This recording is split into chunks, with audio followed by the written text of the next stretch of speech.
des mercenaires blancs, payés par certains pays, avaient cherché à reconquérir même certains pays déjà indépendants. C'est le cas de la République démocratique du Soudan, de la République fédérale du Nigeria et de celui de mon pays, le Zaïre. Dans la ville de Bukavu, à l'est du Zaïre, un mercenaire blanc venu d'Europe s'était proclamé sans rire président de la République du Zaïre. Si un noir l'avait fait en Europe, on l'aurait pris pour un humoriste de mauvais goût, un détraqué mental.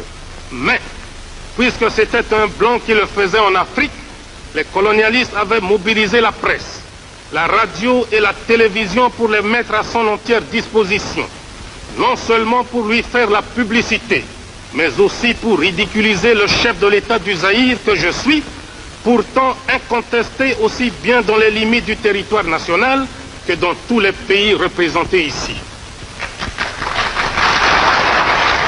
Une telle provocation est pour moi une insulte intolérable que je ne peux pardonner.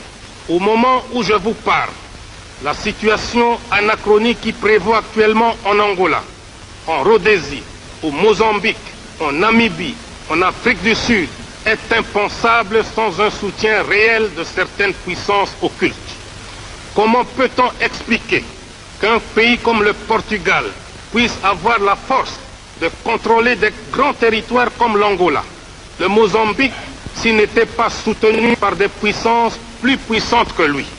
En effet, le Portugal est un pays économiquement, socialement et culturellement sous-développé, sans démocratie.